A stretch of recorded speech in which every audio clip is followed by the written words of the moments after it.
The squeals of laughter and the chaotic symphony of 9-year-old boys on a sugar high filled my small backyard. It was a perfect, sun-drenched afternoon for a birthday party. My son, Daniel, was the beaming center of it all, his face smeared with chocolate frosting, his eyes sparkling brighter than the candles he'd just blown out. 9 years. It felt like a lifetime and a heartbeat all at once. I watched him from the porch, a lump of pure, unadulterated love swelling in my chest. We had built this life, just the two of us. A fortress of scraped knees, bedtime stories, and quiet resilience. I was refilling a bowl with potato chips when a sudden hush fell over the yard. The shrieks of joy tapered off into confused murmurs. I followed the children's gazes to the back gate. A man stood there, silhouetted against the bright afternoon sun. He was tall and wore a suit that looked out of place and uncomfortable amidst the brightly colored balloons. My heart didn't just drop, it plummeted. It was Chris. He hadn't changed much. The years had etched a few lines around his eyes and there was a touch of gray at his temples, but the familiar posture, the way he held his shoulders with a kind of hesitant confidence, was exactly the same. He held a brightly wrapped gift in his hands, a stark contrast to the somberness of his expression. He looked lost, like a man who had taken a wrong turn and ended up in a foreign country. For a moment, nobody moved. The world seemed to hold its breath. Daniel stood frozen near the makeshift soccer goal, his little league jersey suddenly looking too big for his small frame. His friends looked from the strange man to Daniel, their young faces a mixture of curiosity and apprehension. I felt a surge of protective anger rise in me, hot and swift. How dared he? After 9 years of silence, 9 years of missed birthdays, scraped knees I had kissed better, and monsters under the bed I had vanquished alone. How dared he show up now, a ghost at the feast, and cast this shadow over my son's day? I put the bowl down, my hands trembling slightly, and started walking toward him. My mind raced, a frantic Rolodex of all the things I wanted to scream at him. But as I got closer, I saw the look in his eyes. It wasn't arrogance or entitlement. It was fear, pure, unvarnished fear.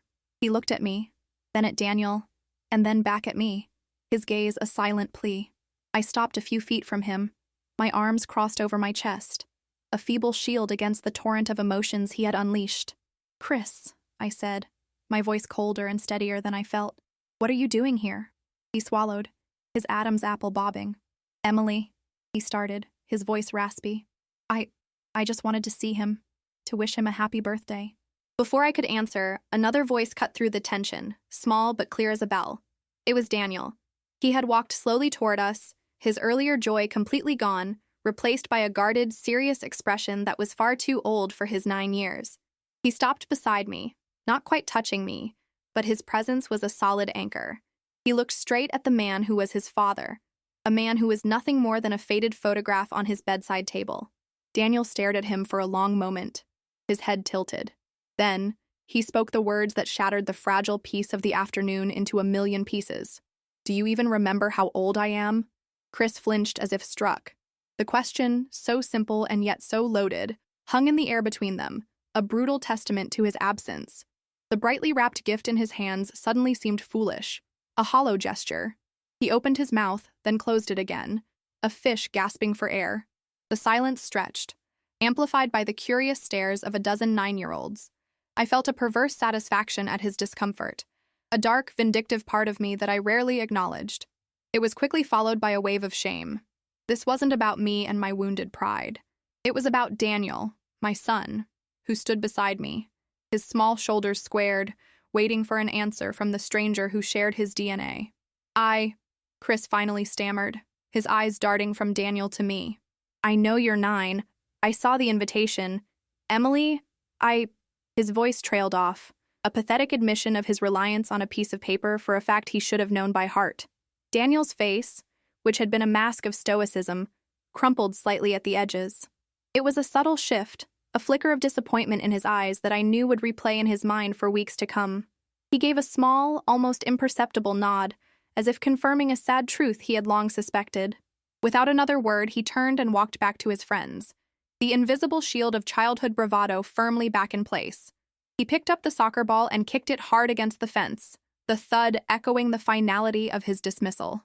The party hesitantly began to resume around them, the children taking their cue from Daniel, their laughter a little more subdued than before.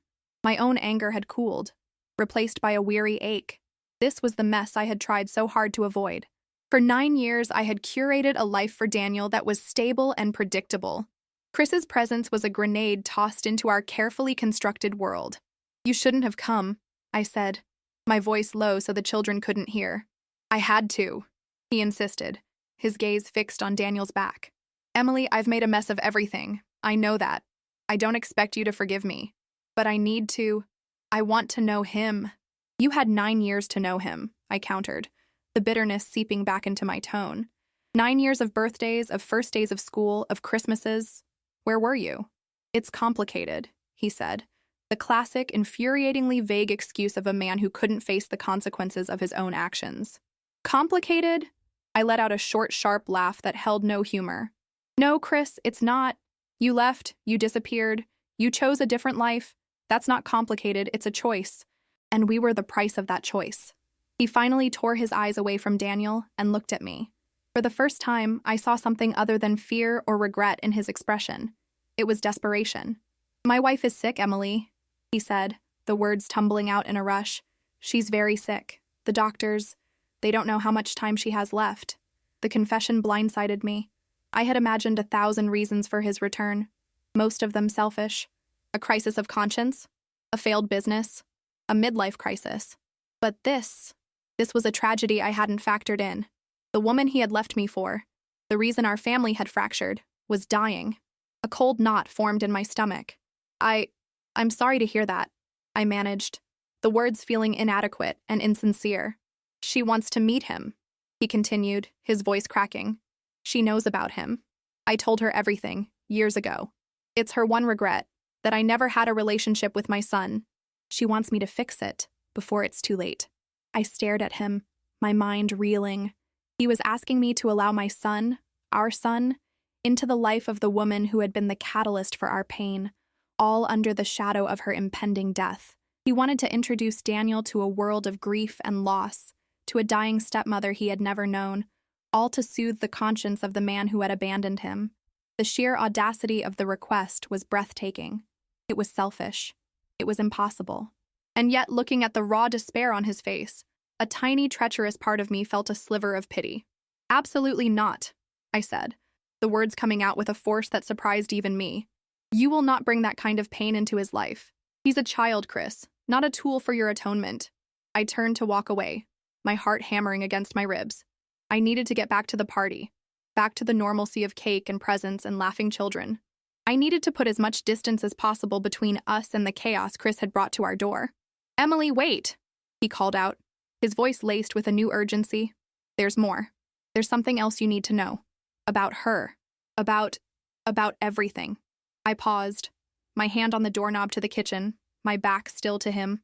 The sounds of the party, which had been a comforting murmur, now felt distant and muffled, as if I were listening to them from underwater. Every instinct screamed at me to go inside, to lock the door and pretend this conversation had never happened. But the raw desperation in his voice held me captive. It was a different tone from the pleading he'd used before. This was something heavier. I turned back to face him, my expression hard. "I can't imagine there's anything else I need to know, Chris. You've said more than enough. Please," he said, taking a hesitant step closer. The setting sun cast long shadows across the yard, and in the fading light, he looked haggard. The expensive suit was wrinkled, and I could see the faint sheen of sweat on his forehead. "This isn't just about my conscience. It's about Daniel." "Everything is about Daniel," I retorted. "It always has been. It's a shame you're only just realizing that." He ignored the barb, his focus absolute. "Sarah, the illness she has, it's called Huntington's disease. It's a genetic disorder. It attacks the brain. It's progressive, and there's no cure." He delivered the clinical explanation with a chilling lack of emotion, the words practiced, worn smooth by repetition to doctors and specialists. I knew the name of the disease. I'd read about it, seen tragic stories on the news, a cruel, slow erasure of a person, a terrible fate. But I couldn't see the connection. "That's horrible, Chris, truly, but it has nothing to do with us." He shook his head, his eyes boring into mine. "But it does. That's the part I never told you. The reason everything happened the way it did." He took a deep breath, as if steeling himself to dive into icy water. "Sarah's mother had it. Sarah knew there was a 50% chance she'd inherit it. When we met, she was living under that shadow. We fell in love, and it didn't matter to me. I was arrogant. I was sure we'd be one of the lucky ones. He paused, his throat working. She got tested about a year after I left you. The results came back positive, but that's not the worst of it. A few months before I left, I found out that my own mother, who died when I was a teenager, they told me it was complications from pneumonia, but it was a lie. My father admitted it to me after I met Sarah, after I saw the early symptoms in her mother and started asking questions. My mother had Huntington's too. The air left my lungs in a silent rush. The implications crashed down on me, a tidal wave of ice-cold dread. My own mother. My mother had it too. That means I have the gene, he said, his voice barely a whisper. And that means, Daniel, I breathed, the name a prayer and a curse. My hand flew to my mouth, and the world tilted violently on its axis. The potato chip bowl on the porch table, the deflating balloons tied to the fence, the sound of Daniel shouting to a friend, it all receded, becoming a meaningless backdrop to the horrifying new reality taking shape in my mind. Huntington's. A 50% chance. A coin toss for my son's life, his future, his mind. And the coin had been flipped 9 years ago, and I had never even known the game was being played. Why? The word was torn from me, a raw, ragged sound. Why wouldn't you tell me? How could you keep that from me? The weariness I'd felt before was gone, burned away by a white-hot, terrifying rage. This wasn't about a broken heart anymore. This was about a betrayal so profound it defied comprehension. He hadn't just abandoned his son. He had abandoned him to a potential time bomb, a genetic nightmare, and had denied me the knowledge to even watch for the signs.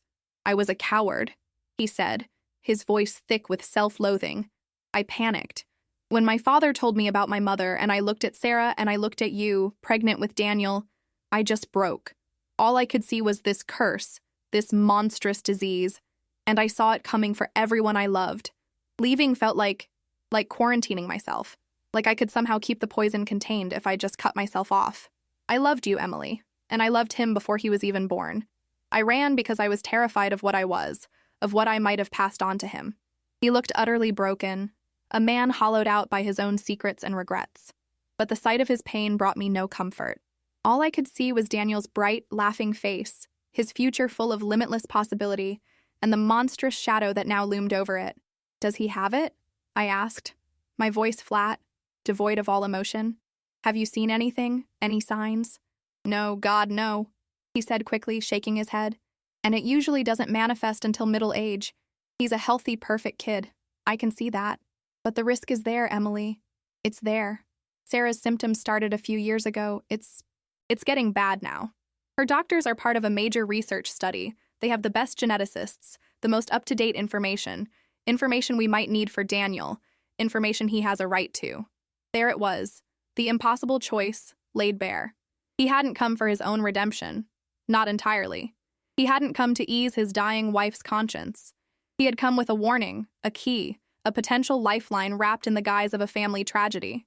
To protect my son, truly protect him, I had to let the source of his greatest potential danger into his life.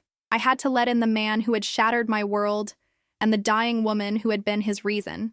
I had to open the door to the very past I had sealed shut, because behind it might be the only map to navigating Daniel's future. I looked over at my son, who was now trying to teach his friend a clumsy cartwheel on the grass. He was so full of life, so blissfully unaware of the conversation that was deciding his fate. My fortress had been breached.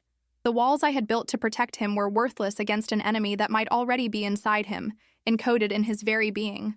You'll need to tell me everything, I said, my voice as brittle as glass. Everything you know. The last of the children were leaving. I stood at the front door, forcing a smile for the parents, thanking them for coming. Daniel had a wonderful time, I said, the words tasting like ash in my mouth. Each polite exchange, each cheerful, see you at school, felt like a scene from a different life, a life that had ended an hour ago in my backyard. Daniel stood beside me, clutching a new Lego set a friend had given him, his earlier joy replaced by a quiet, watchful fatigue. He was aware of the shift in the atmosphere, the way a sailor senses a change in the wind. He didn't know the reason, but he knew the storm was coming. Chris had waited, as I'd told him to, sitting in the fading light on the porch steps, a silent, solitary figure. He looked up as the last car pulled away, his expression uncertain. I gave a slight nod and held the door open. He walked inside the house he had once shared with me. It was smaller now, filled with 9 years of memories he had no part in. A gallery of school photos on the wall chronicled Daniel's life. A toothless first-grade grin, a grubby soccer uniform, a serious-looking third grader holding a science fair trophy. They were milestones of a life he had witnessed only as a ghost. "Can I have some juice?" Daniel asked, his voice small. "Of course, sweetie. Go on into the kitchen." He glanced at Chris, a long, unreadable look, before disappearing down the hall. I turned to Chris. "The kitchen," I said, my voice clipped. We sat at the small wooden table where Daniel ate his breakfast every morning. The remnants of birthday cake were on the counter, a cheerful, half-eaten mess that mocked the grim reality of our conversation. I felt a cold, clinical detachment settling over me. It was a survival mechanism. If I let the full force of the emotion in, I would shatter. "Tell me," I said. "Tell me everything." For the next hour, he did. He spoke about the science of Huntington's with a fluency born of fear and desperation. He explained the dominant allele, the 50% probability, the way the disease insidiously strips away motor control and cognitive function. He pulled a thick folder from his briefcase, a folder that had been sitting in his car the whole time. It was filled with pamphlets, printouts from medical journals, and business cards for neurologists and genetic counselors in a city 3 states away. The name on the top of the file was Sarah Renner, his wife. "Sarah's team, they're at the forefront of the research," he explained, pushing a card across the table. It belonged to a Dr. Eris Thorne, a specialist in neurodegenerative genetic disorders. They've been tracking her progression for years. They have all her data, her family history, my history. They know everything there is to know about the specific genetic marker in our families. "Our families," I repeated, the word leaving a bitter taste. "You mean the curse you passed on to my son?" He flinched but didn't argue. "Yes," he said quietly, "the one I passed on to him. Dr. Thorne has said he believes early monitoring and future therapies could make a significant difference. The science is moving fast, but to be eligible for trials, to even get on their radar, he needs a baseline. He needs to be on their records. They need to know he exists." I stared at the doctor's card. It felt like a bomb. "And what does this have to do with your wife wanting to meet him? Was that just a lie to get in the door?" "No," he said, shaking his head. "That part is real. As she's gotten sicker, her world has gotten very small, and her regrets have gotten very large. Her biggest one, the one that keeps her up at night, is what my fear cost my son. She thinks that if she can meet him, just once, she can tell him that he comes from a line of people who were fighters. Her mother was. She is. And that he needs to be one too. It's her way of trying to give him some kind of armor, a legacy other than just the disease." It was a beautiful, tragic sentiment, and it made me furious. He doesn't need armor from a stranger, Chris. He needs a father. He needed one 9 years ago. "I know," he whispered, his voice hoarse. "God, Emily, I know. You have every right to hate me, but this is bigger than my failures. It's about his future, his health." Daniel padded back into the kitchen, holding his empty cup. He stopped in the doorway, watching us. The silence was heavy with unspoken words. Chris's eyes welled up as he looked at his son. He cleared his throat and gestured to the brightly wrapped gift he'd placed on the counter when he came in. I brought you something, Daniel, for your birthday." Daniel looked at the gift, then at me. I gave him a small, tight nod. He walked over, picked it up, and carefully unwrapped it. It was a large, intricate model of the solar system, with planets that glowed in the dark and spun on delicate wires. It was a magnificent gift. A stranger's gift. "Thanks," Daniel said politely, his voice flat. He didn't look at Chris. He looked at the box. He couldn't have known how appropriate the gift was. A model of a cold, complex system governed by immutable laws, a system of beautiful things that could spin out of control. "You can go put it in your room, honey," I said. He scurried away, glad to escape the oppressive atmosphere. When he was gone, I took a deep breath. The decision had already been made, not by me, but by fate, by genetics, by Chris's cowardly choices 9 years ago. I had no real choice, not if I wanted to be a responsible mother. All I could control were the terms. "I will not have you or your wife meet him," I said, my voice firm. "Not yet. Maybe never. I don't know. But I will take this information. I will call this doctor." I tapped my finger on the business card. "I will fly there myself. I will talk to them. I will learn everything I can. And then I will decide what comes next. And you will stay away until you hear from me. You will not call. You will not show up here again. Is that clear? He looked both wounded and relieved. It was a reprieve, not a pardon. A door cracked open, not thrown wide. Yes, he said, nodding. Whatever you say. Thank you, Emily.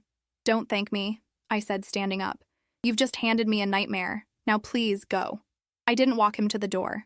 I stood in the kitchen and listened to his footsteps, the click of the front door opening and closing.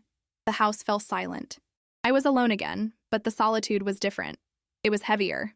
I looked at the folder on my kitchen table, a Pandora's box of medical jargon and terrifying possibilities.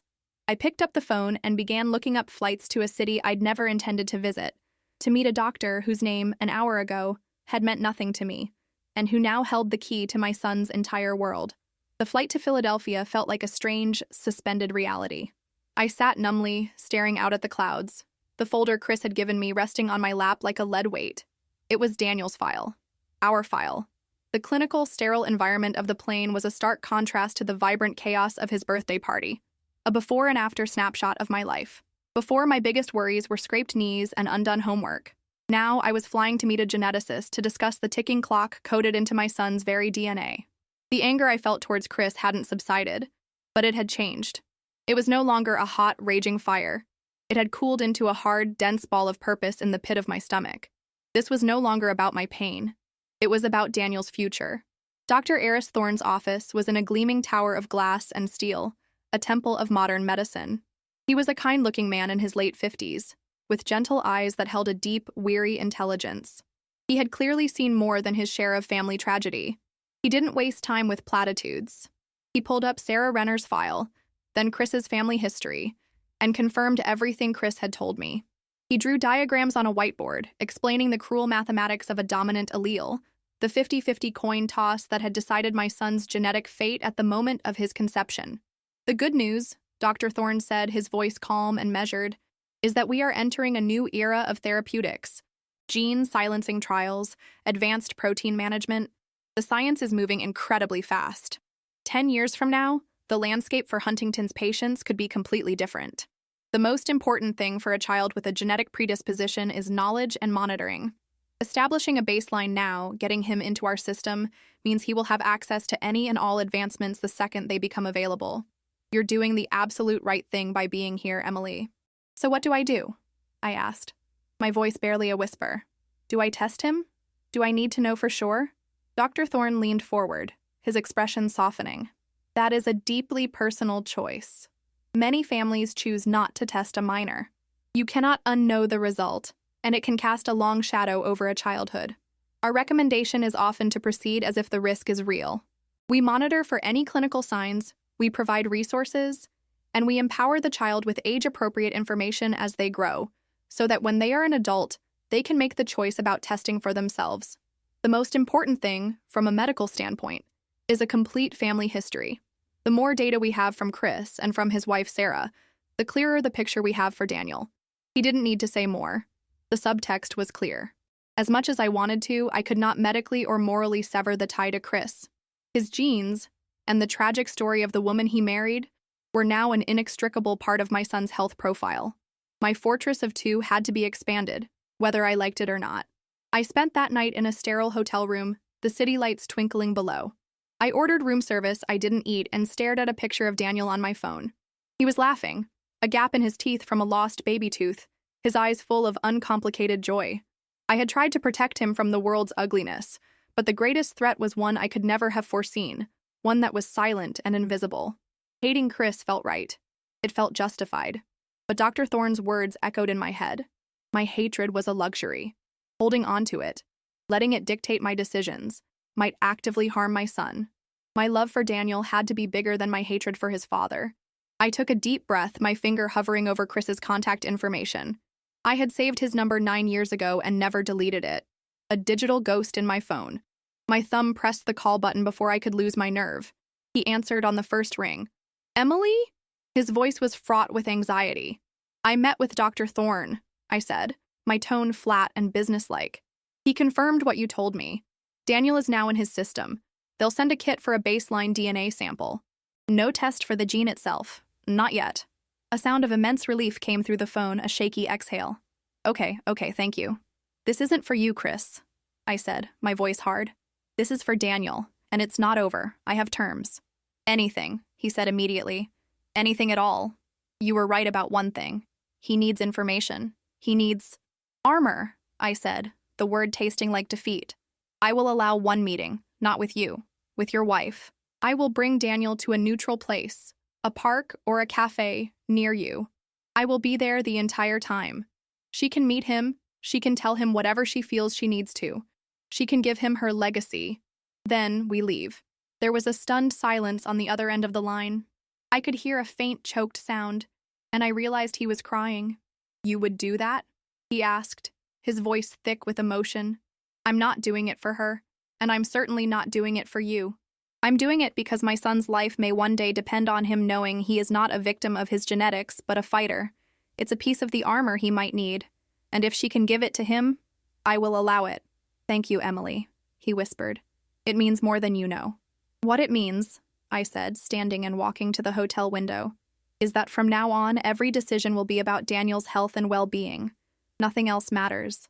Not my anger, not your regret. Only him.